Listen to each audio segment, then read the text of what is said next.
something like hard heavy metal or so that you wouldn't look inside it. Oh. Yeah, here. You're gonna read it. No, I'm gonna read it. Dear darling, first of all, I want to tell you how much I love you and how happy I am to call you mine. Happy anniversary to us. Before I knew you, life had no meaning. My life would suck without you. Because of you, life has meaning and life is beautiful. When I think of you, I'm happy. I see your future. Aww. You're perfect in my eyes. I never knew love until I found you. Your smile always lights up my life. Because of you, I never have to feel alone. I feel your love every day. You make me a better person. And I want you to be my love for the rest of my life. So Happy 3 sweet. years. Oh, I love you, babe. Yeah, it's okay. Aw, Yeah, so cute. something that I thought of. And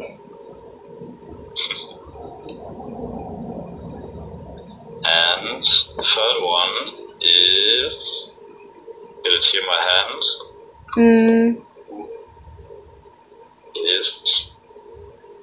was is das? Magnetism? Yeah, this is a magnet chess. You sent it to me once and told me that you want to play it with me.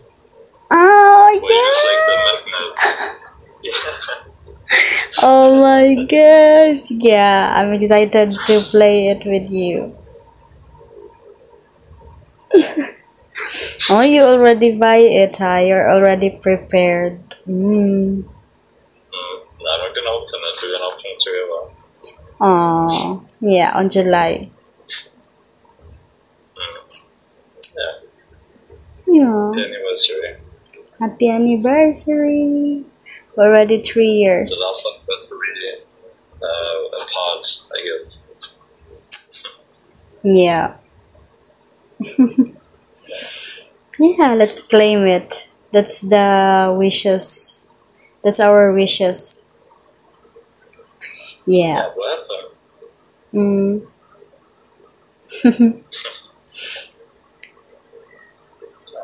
Love you. Love you too.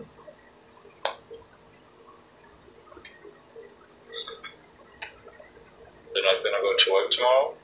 Nein, ich bin müde und ja. Okay. Good. Mm. You don't have stress anymore.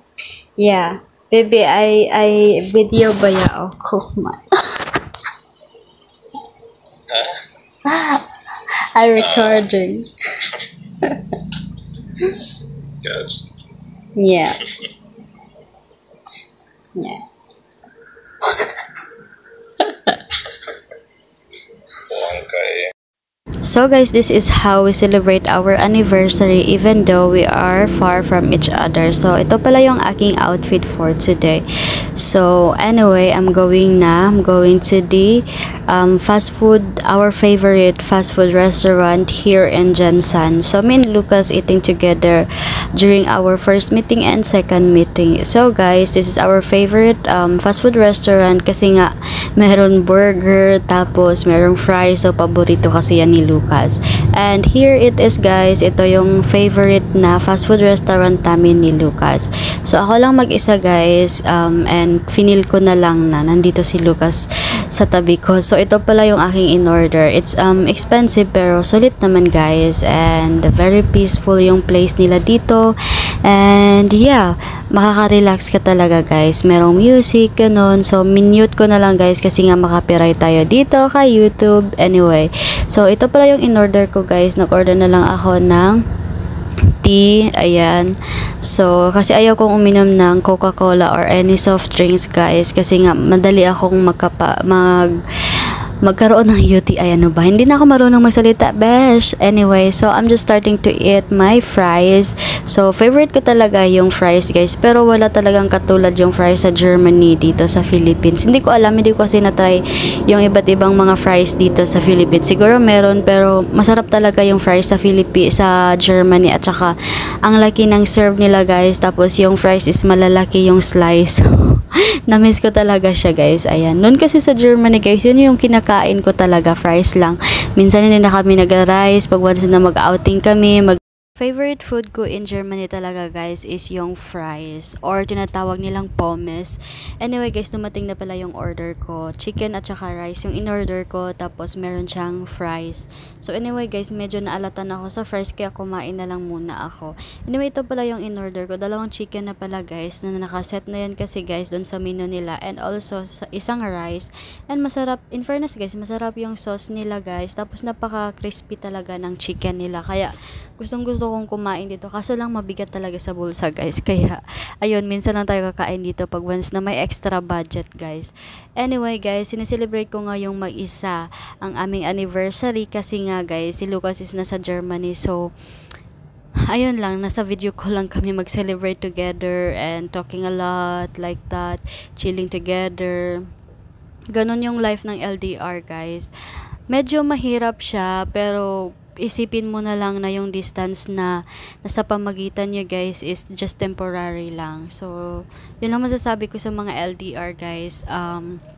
Don't be losing the hope kasi nga yung distance na nasa pagitan natin is just temporary lang talaga, as I said kanina. So anyway, napakasarap pala, guys, yung aking chicken kasi napaka-crispy niya talaga, sobra. Anyway, guys, story time. Yung ano pala namin, guys, yung anniversary namin, 3 years na kasi kami today. So binase pala namin, guys, nung time na nag-chat kami, yung first time talaga na nag-chat kami sa dating apps. So ayun, guys, gagawa ako ng video about sa paano ko na-met si Lucas, paano makahanap ng AFAM for next video. Anyway, guys, so this is the end of my video. Thank you so much for watching. Sa lahat po ng nagpapatuloy na nagsusuporta, guys, salamat po. And sa mga gusto pala, guys, na mag-follow sa amin, you can follow us on Facebook, on TikTok, guys. Meron kaming TikTok and Facebook at the same name dito sa YouTube channel namin. Thank you, guys. Hopefully you enjoy watching this video and see you on the next vlog. Bye bye, guys. See you in Germany on July. So ang layo po pala.